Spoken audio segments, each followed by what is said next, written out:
यहाँ पे देखो थ्योरम हम पढ़ते हैं। अब आगे के एक्सरसाइज के लिए हम आगे वाला थ्योरम पढ़ेंगे, जिसमें एक थ्योरम है हमारे पास,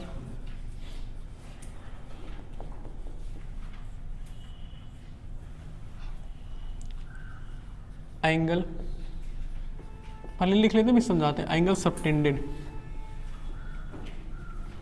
angle subtended by any arc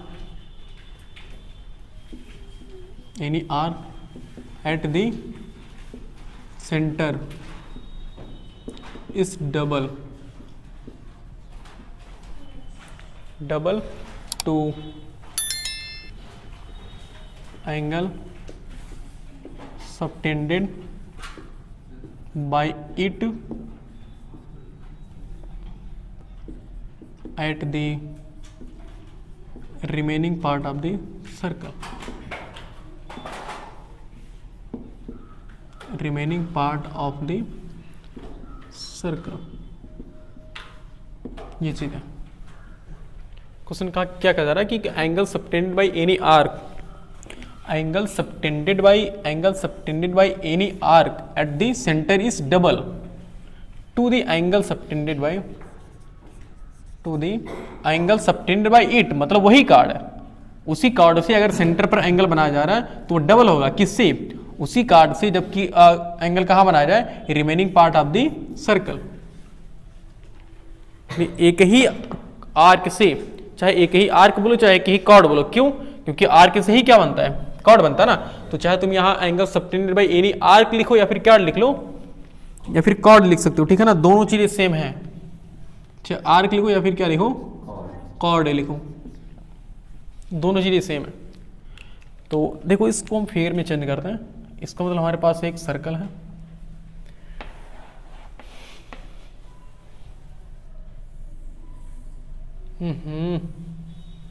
खराब फिगर। देखो ये हमारे पास एक ऐसे आर्क है, वो आर्क हम यूज कर लेते हैं ये। अब क्वेश्चन में क्या, इसका सेंटर मान लो कि ये इसका सेंटर है, ठीक है। क्वेश्चन में क्या कह रहा है कि देखो angle subtended by any arc, चाहे एनी आर्क कहो या फिर क्या कहो, इसी को ज्वाइन करने के बाद कॉर्ड बन जाएगा। देखो इसी को ज्वाइन कर लो, क्या बन जाएगा? कॉर्ड। एट द सेंटर, मतलब इस आर्क से सेंटर पर जो एंगल बनता है, ये एंगल बना, वो क्या होता है? डबल होता है। किससे? Angle subtended by it at remaining part of the circle. इसी से जो हमारे पास रिमेनिंग पार्ट है, यानी कि जो ये आर्क हमने ले लिया ना, इस आर्क को छोड़ करके बाकी जितने भी आर्क बचे हैं, अब चाहे जहां भी अगर एक एंगल बना दीजिए इसी आर्क से, तो एंगल क्या होगा? इस वाले एंगल का आधा होगा। यानी आप मान लीजिएगा हम यहां बना दे रहे हैं, तो ये और ये, तो ये एंगल कितना होगा? अगर मान लो कि 2x है तो ये कितना होगा? सिर्फ x होगा। ये कह रहा स्टेटमेंट। अब चाहे आर्क तुम बोलो या फिर क्या बोल सकते हो? हाँ बता रहे हैं। देखो कह रहा है angle subtended bye, angle subtended मतलब क्या होता है? सबटेंडेड मतलब बनाना होता है। हाँ भाई, सबटेंड करना यानी घेरना, बनाना, समझ रहे हो? तो एंगल काढ़ना इसे बोलते हैं। थोड़ा काढ़ना समझते हो? जैसे कहते नहीं कि चलो माटी काटने चलते हैं, तो काढ़ना मतलब क्या होता है? निकालना। उसे बहुत ये थोड़ी भोजपुरी लैंग्वेज में जाती है। तो एंगल सबटेंडेड मतलब निकालना। Angle subtended by any arc at the centre is double, मतलब ये डबल होता किससे? To the angle subtended by that chord at the remaining part of the circle. इसी कॉर्ड से सर्कल सेंटर पर बना एंगल, सर्कल पर बने एंगल का क्या होता है? 2 गुना होता है। या फिर इसी का उल्टा कह सकते हो कि एक ही कॉर्ड से सर्कल पर बना एंगल सेंटर पर बने एंगल का क्या होता है? आधा होता है। ओहो, मतलब जो सेंटर पर एंगल बना होता है वो डबल होता है। किससे? To the angle subtended by it. इसी आर्क से एंगल सबटेंड किया जाना चाहिए। कहां पे? Remaining part of the circle. इस सर्कल, जो सर्कल का जितना रिमेनिंग पार्ट बचा हुआ है, हमने ये आर्क यूज कर लिया ना ऑलरेडी, तो इस आर्क को छोड़ने के बाद चाहे जो आर्क बच रहा है, इस पूरे आर्क की हम बात कर रहे हैं। आप ये करिए, आप यहां भी बना सकते हैं, आप यहां भी बना सकते हैं, चाहे जहां बनाए। वही करने जा रहे हैं। अगर हमारे पास एक सर्कल है जिसका ये है, ये मान लो कि ये कॉर्ड है, ठीक है ना। तो इस कॉर्ड से इस आर्क से ये एंगल बनाया गया और इसी आर्क से ये एंगल बना दिया गया। देखो ये सेंटर पर सर्कल पर होना चाहिए, तो इसी एक ही आर्क से एक ही कॉर्ड से सेंटर पर बना एंगल और उसी कॉर्ड से सर्कल पर जो एंगल बना, तो ये आधा होगा और ये 2 गुना होगा। ये मान लो कि थीटा, तो ये कितना होगा 2 टाइम्स ऑफ थीटा होगा, उसका 2 गुना होगा, ये कन्फर्म है। वैसा में नहीं हम इसको कोई कहानी की तरफ प्रूव करेंगे, मतलब ये है कहानी है नहीं, इसको सिद्ध किया जाएगा, इसको प्रूफ किया जाएगा। कैसे? यानी कि अब क्वेश्चन के अकॉर्डिंग हमें क्या गिवन है बताओ, इस स्टेटमेंट यानी कि थ्योरम के अकॉर्डिंग हमें क्या गिवन है, बोलिए। इस थ्योरम के अकॉर्डिंग हमें गिवन एक सर्कल है जिसका सेंटर वो रेडियस आर है, जिसका सेंटर वो रेडियस क्या है, सर्कल का रेडियस दिया हो उसमें भी रेडियस आर ही लिखेंगे कि हाँ नहीं, उसमें जैसे मान लो कि रेडियस 5 दिया तो यहाँ पर लिखेंगे ना कि रेडियस 5 सेंटीमीटर है ऐसे, तो रेडियस आर। ओके नहीं बस कुछ नहीं दिया, और हाँ इसका नेमिंग कर रहे हैं ABC। अब टू प्रूव क्या करना है, टू प्रूव करना है कि एंगल, देखो एंगल AOB इक्वल टू किसके 2 times of angle of ACB। सोचो जरा, जो बोल रहे हो हाफ उल्टा बोल रहे हो ना ये। अच्छा इन दोनों में बड़ा कौन है बताओ, AOB बड़ा ना, देखो AOB बड़ा, कितना बड़ा है 2 गुना बड़ा है इससे, देखो 2 गुना है कि नहीं है, इसको मतलब इसको इसके इक्वल होने के लिए 2 से मल्टीप्लाई का सहारा लेना पड़ रहा है, इसका मतलब ये क्या है बड़ा है। ओके ये हमें प्रूफ करना है, प्रूफ करते हैं, देखते हैं। तो लिखेंगे क्या, उसके लिए हमें कंस्ट्रक्शन करना पड़ेगा। ये तो हमने अब समझाने के लिए x to x लिख दिया था ना, इसको हटाते हैं, हमें ये प्रूफ करना है। उसके लिए हम क्या करते हैं ना, एक कंस्ट्रक्शन करते हैं, एक ऐसे एक परपेंडिकुलर, एक ऐसे सीधे लाइन ड्रॉ करते हैं, इसी पर परपेंडिकुलरली ड्रॉ करते हैं, जो बिल्कुल ऐसे सीधे। हम एक ऐसा, हमने एक फिनोमेना ऐसे ले लिया, हमने एक ऐसा केस ले लिया कि जहां पर ये इसके वर्टेक्स को डायरेक्ट काटते हुए सीधे नीचे आएगी, ठीक है। तो हमने सिर्फ इतना लिखना है कि कंस्ट्रक्शन में थोड़ा सा लिख लेते हैं, कंस्ट्रक्शन में सिर्फ इतना लिखेंगे कि CD परपेंडिकुलर ऑन AB, बस इतना हमने लिखना है कि CD perpendicular on AB। Okay अब प्रूफ करते हैं, देखिए सोचो जरा 1 मिनट के लिए। अगर हम पहले ओरली प्रूफ कर लेते हैं, फिर प्रूफ करेंगे अच्छे से, ठीक है। तो ये बताओ मुझे, एक मार्कर कहाँ गायब हो गया, वहाँ पे रखूँगे। देखो अगर मान लो कि ये एंगल कितना है, ये एंगल थीटा है, तो ये एंगल कितना होगा। अच्छा एक बात सोचो, क्या ये वाली साइड और ये वाली साइड इक्वल हैं, क्योंकि सबके सब रेडियस है। तो ये कौन सा ट्रायंगल बना, ये वाला, ये बताओ कौन सा ट्रायंगल बना, ये वाला आइसोसेलेस। हम जानते हैं कि इक्विलेटरल, हम जानते हैं कि इक्वल साइड के अपोजिट एंगल क्या होते हैं, इक्वल। तो इस ये साइड और ये साइड इक्वल है, तो इस साइड के सामने वाला एंगल थीटा, तो इस साइड के सामने वाला एंगल भी कितना होगा, थीटा, यानी ये भी कितना होगा, थीटा होगा। सिमिलरली अगर यहाँ एंगल मान लो कि ये फाई है, तो ये भी कितना होगा, फाई होगा। कोई एक ऐसे फाई एक वेरिएबल एंगल है, हमने एंगल मान लिया फाई। अब अगर रिमोट एंगल सोचो तो क्या होता है, अगर ये थीटा है और ये थीटा, तो ये कितना होगा, सोच पा रहे हो ना, ये 2 थीटा होगा ना, नहीं तो एक्स वाई मान ले, ये सब थोड़ा ये कन्फ्यूजन लग रहा है। ये एक्स है तो ये भी कितना होगा, ये भी एक्स होगा, और अगर ये वाई है तो ये भी कितना होगा, वाई होगा। तो एक्स ये है और नीचे वाला भी एक्स है, तो टोटल ये रिमोट एंगल से कितना हो रहेगा, ये 2x हो रहेगा। सिमिलरली वाई है तो ये कितना हो रहेगा, 2y हो गया। ओके प्रूफ हो गया, और क्या देखो x प्लस वाई और ये कितना हो गया, 2x प्लस 2y, तो 2 कॉमन कर लो, क्या बचा, x प्लस वाई। देखो प्रूफ तो हो गया ना वही चीज, इस एंगल का 2 गुना है। सोच पा रहे हो, अब इसी को लिखना है हमें।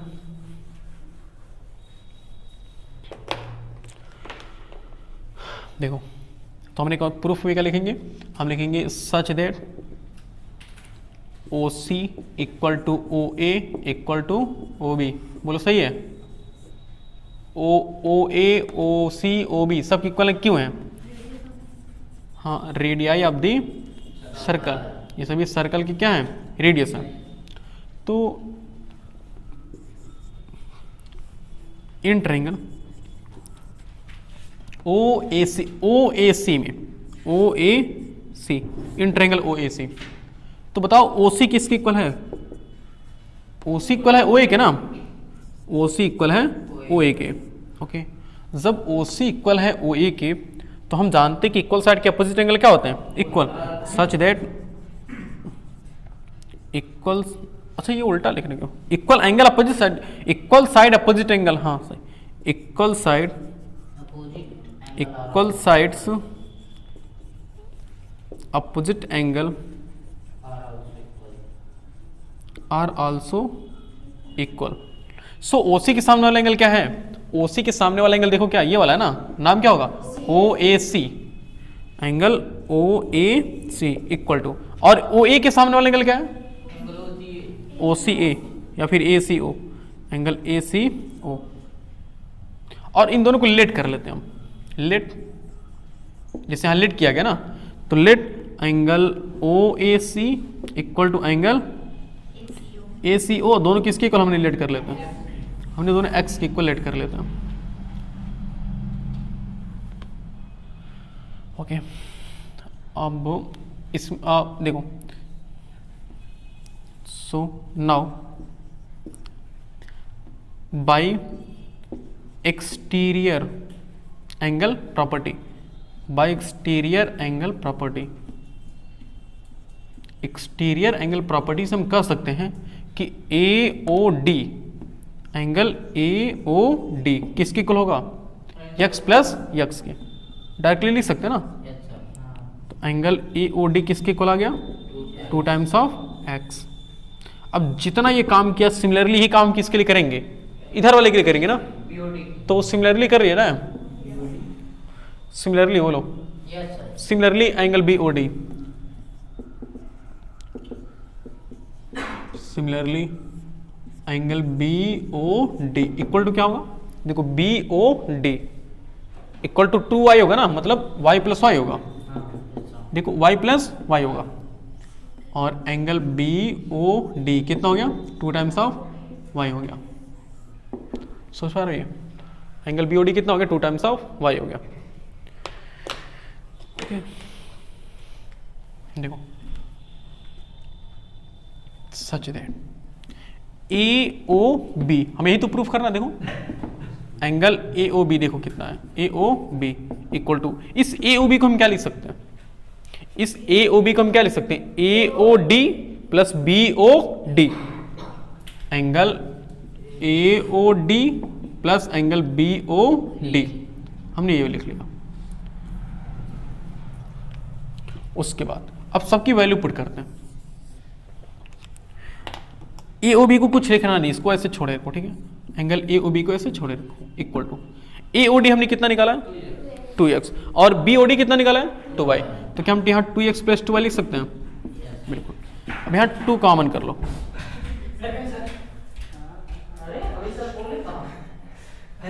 क्या हुआ? इतना जल्दी क्यों है? मतलब एकदम खड़बड़ खड़बड़ भाग, खड़बड़ खड़बड़ आए हो, हम डर गए क्या हुआ? देखो यहाँ पे तो 2 इक्वल, देखो 2 हमने कॉमन किया तो क्या बचा? x plus y equal to 2 और ब्रैकेट लगाएंगे। x बताओ कितना है? x को हम क्या लिख सकते हैं? x को क्या हम ए सी ओ लिख सकते हैं? हम ये भी लिख सकते थे, लेकिन अपने स्वार्थ के लिए हमें ये लिखना पड़ेगा। क्यों? क्योंकि हमें यही प्रूफ करना है ना, उसके लिए ए सी ओ लिखेंगे। इस x को हम क्या ए सी ओ लिख सकते हैं ना, देख लो यहाँ पे कहाँ रिलेट किया गया था, यहाँ पे ए सी ओ लिख सकते हैं ना, तो जहाँ x वहाँ हमने ए सी ओ लिख दिया, प्लस जहाँ y वहाँ क्या लिख सकते? ओ सी बी, बी ओ सी, एंगल बी ओ सी। अब इन दोनों को सम करने पे क्या आएगा सोचो? Angle A C B, angle B C O, तो हम क्या लिखें? बी ओ सी, हाँ बी सी ओ रहेगा, एंगल बी सी ओ। तो दोनों को सम करने पे क्या आ रहा है? एंगल ए सी बी, तो देखो ये प्रूफ हो गया ना। और यहाँ ए ओ बी देखो है पहले से, यानी angle A O B equal to हो गया 2 times of angle A C D. D है ना, बी है, ये डी लिखा है ना, बी, ये नोट कर लीजिए। सर हाँ उसका क्या मतलब निकला? परपेंडिकुलर का, हाँ, परपेंडिकुलर का कंस्ट्रक्शन जो किए हैं। कोई खास मतलब नहीं हमने क्या, बस कंस्ट्रक्शन से ही हमने क्या कि अच्छा, हाँ बात तो सही कह रहा हूँ, हमने ज्वाइन एक तरीके से कर दिया ना। Join C to D sir, हाँ ये भी कर लेते हैं, join C to D, C O D, हमने सी ओ डी तीनों को ज्वाइन कर दिया ऐसे। सर वो परपेंडिकुलर पीओ का गया। या फिर एक और अच्छे से लिखेंगे ना, ये सबसे अच्छा कि join C O and produce to D, ये सही है। Join C O and produce to कहाँ तक? डी तक। Produced to D. देखो जितना बेस्ट लिखना चाहोगे उतना बेस्ट है, वो जिसके पीछे वाला भी सही था, इसके बाद जो लिखे तो वो भी सही था और भी सही है, ठीक है। Join C O and produce to D, हमने इसको सी ओ को ज्वाइन किया और कहाँ तक बढ़ाया इसको, हमने इसको डी तक बढ़ाया, ठीक है, नोट कीजिए।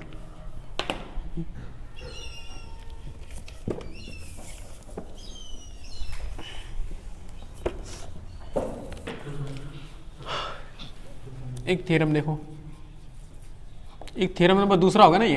Yes sir. Okay, theorem number second. हाँ लग रहा है कुछ गलत काम किए हैं तभी इतने अच्छे से बोल रहे हैं। क्या खुर खुर कौन कर रहा है? Yes sir. Angle subtended, angle subtended by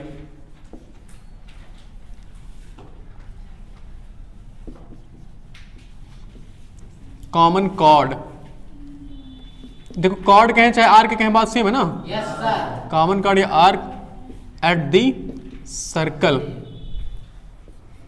eight the circle are equal in angle. Angle subtended by common chord at the circle are equal in angle. सोच पा रहे कुछ? इसका मतलब समझ पा रहे हो जी कि अगर हमारे पास एक सर्कल है, अगर हमारे पास एक, ओहो सर आप क्लॉकवाइज बनाइए, उल्टा नहीं बनेता, उससे कभी हमारा आज तक ट्राई नहीं किया। तो वही तो इसीलिए कह रहे हैं। ऐसे ही, हाँ, ऐसे तो बिल्कुल नहीं बनेगा, एकदम अजीब अजीब मॉडल बनेगा। इतना सुंदर बन गया कह रहे हैं, मॉडल बनेगा। देख लेते हैं तो। सर जो वो जो अपने पास होता है उसी से क्या खुश रहना चाहिए, नहीं प्यार करना चाहिए। तुम बकवास कर रहे हो, ये इससे और अच्छे तो नहीं बन रहा है। इतना प्रयास की होती तो इससे ही बन गया होता। अच्छा बना है, ठीक है। सुनो, कह रहा एक ही कॉर्ड से देखो angle subtended by common cord. अच्छा कॉमन चीज कहाँ आती है? जहां दो बार एक ही चीज दो बार काम में आती है ना, तो ये देखो एक ही चीज दो बार काम में आएगी। कब काम आएगी देखो ध्यान से, इसी कॉर्ड से एक एंगल हम बनाते हैं सर्कल पे। अच्छा एक चीज और हमने थोड़ा यहाँ सेम सेगमेंट की बात करनी चाहिए थी। अगर सेम सेगमेंट में बनेगा तो भी इक्वल होगा। कॉमन कॉर्ड, देखो ये थोड़ा सा रुको लिखते हैं। The angle subtended by common chord from the centre, नहीं from the centre, the angle subtended by common chord at the circle, at the, क्या लिख रहे हैं, angle subtended by common chord at the circle in same segment, segment are equal in area. ये सही बात। अच्छा same segment का मतलब समझते हो? जैसे कि हमारे पास एक ये है, अगर हमारे पास एक सर्कल ऐसे है, हमने कहा कि ये हमारे पास एक कॉर्ड है, तो ये कॉर्ड के दो सेगमेंट हो गए कि नहीं हो गए? सेगमेंट क्या होता है जी? ये ऊपर वाला सर्कुलर रीजन और एक नीचे वाला सर्कुलर रीजन, दो रीजन हुए कि नहीं हुए? इन्हीं को तो हम क्या बोलते थे? सेगमेंट बोलते थे ना। तो यहाँ जो एंगल बनना चाहिए, एंगल कैसा बनना चाहिए? इन द सेम सेगमेंट, मतलब वो एक ही सेगमेंट में बनने चाहिए। Angle subtended by common chord, देखो एक कॉर्ड से एक एंगल और इसी कॉर्ड से एक दूसरा एंगल बनाते हैं। इसी कॉर्ड से हमने दूसरा एंगल बना दिया, तो बताइए कॉर्ड कॉमन हुआ कि नहीं हुआ? तो वही कहा गया कि अब जरूरी नहीं कि हम दो ही बनाएं, हम इनफाइनाइट नंबर्स ऑफ एंगल बना सकते हैं इस पे। तो कह रहा है कि angle subtended by common chord at the circle in same segment, एक ही सेगमेंट में तुम चाहते तो इसी से नीचे भी तो बना सकते थे, उसके लिए भी तो बोल सकते थे कि उसके लिए भी तो बोल सकते थे कि कॉमन कॉर्ड है, लेकिन ऐसा नहीं है। हमें कैसा सेगमेंट यूज करना है, हमें एक ही सेगमेंट में यूज करना, सेम सेगमेंट होना चाहिए। Are equal in angle, angle area पता नहीं कहां था, एंगल, तो दोनों एंगल क्या होंगे, ये इक्वल होंगे। ये करा, समझ पा रहे हो कि angle subtended by common cord, angle subtended by common chord eight the circle in same segment, एक ही सेगमेंट में बना हुआ, आर इक्वल इन एंगल, दोनों एंगल क्या होते हैं, इक्वल होते हैं। ये हमें प्रूफ करना, मैंने अगर ये एंगल एक्स है तो ये भी कितना होना चाहिए, एक्स होना चाहिए। यानी गिवन में क्या दिया हुआ, सर्कल जिसका सेंटर क्या है वो है रेडियस स्मॉल आर है, और एक कॉर्ड क्या दिया है, ए बी दिया, और सी इसका नाम रख लो, इसका नाम क्या रख लो, डी रख लो। तो अब जब ये सर्कल एक सेंटर दिया है, भाई सर्कल दिया ना, और सर्कल कहाँ है कहीं पे, सर्कल तो सेंटर होगा ही कन्फर्म है, तो एक सेंटर है यहाँ पे, क्यों बताओ मुझे प्रूफ कैसे करोगे, कोई बताइए हम, लगाइए कांग्रुएंसी। देखो टू प्रूव क्या करना है, सोचो तब तक हम लिखते हैं टू प्रूव क्या करना है, angle A D B, angle A D B equal to angle A C B, हमें ये प्रूफ करना। इसका सेंटर कहाँ पे, यही मान लो यहाँ पर ये सेंटर हो, क्या बीच वाला रेडियस बन गया। देखो बताएं आइडिया, एक कंस्ट्रक्शन कर लो ऐसे, ये थोड़ा ग्रीन वाला देखना कलर ध्यान से, ये और ये, अब कुछ दिमाग में चमक रहा है नहीं, इस ग्रीन वाले को देखो, इस ब्लू वाले को देखो, सेंटर पर बना एंगल सर्कल पर बने एंगल का 2 गुना होता है। तो अगर ये यक्स है तो ये कितना होगा, ओके। अब इस ग्रीन वाले को देखो, इस रेड वाले को देखो, इस ब्लू वाले को भूल जाओ, हाँ तो ये ऑलरेडी एक्स भी एक्स हो जाएगा, तो दोनों प्रूफ नहीं हो गए, दोनों इक्वल हो गए, सिंपल था, सही है ना। लेकिन इसको सोचना थोड़ा अच्छा था, समझ पा रहे हो ना कैसे प्रूफ किया गया। अब हमने कंस्ट्रक्शन किया, कंस्ट्रक्शन में क्या लिखेंगे, join AO and BO, O and O B, join O and O B, ये हमने दोनों रेडियस को क्या किया, ज्वाइन किया ना, उसके बाद अब प्रूफ करते हैं।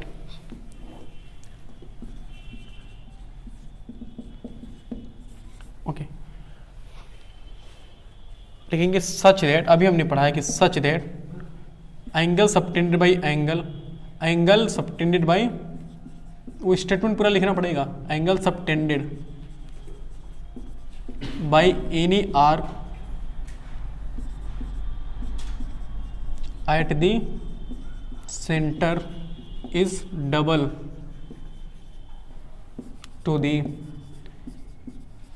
angle subtended by it at remaining part of the circle।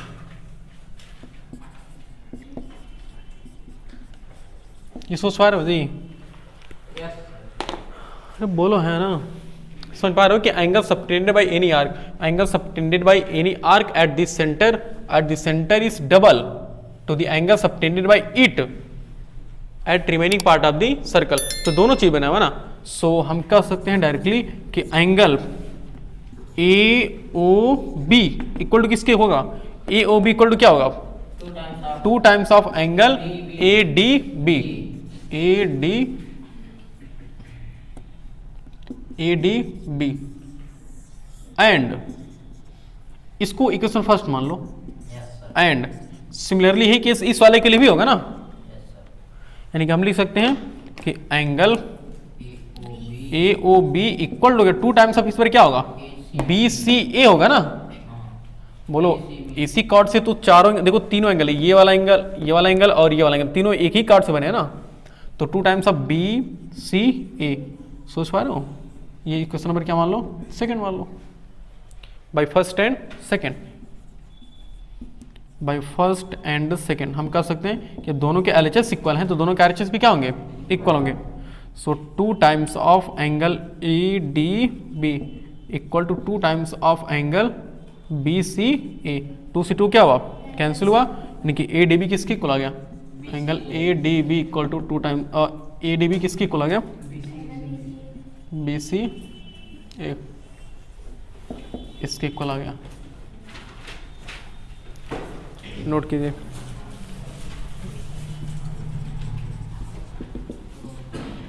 और 2 टाइम्स ऑफ ABB होता है नहीं? क्या हुआ, और 2 टाइम्स ऑफ ADB होता है कि हाफ ऑफ ADB होता है? उल्टा सोच रहे, फिर से एक बार ध्यान से सोचो। सेंटर पर एंगल जो बना होता है वो 2 गुना होता है और सर्कल पर जो होता है वो आधा होता है। आखिर दोनों में से बड़ा कौन है बताओ, B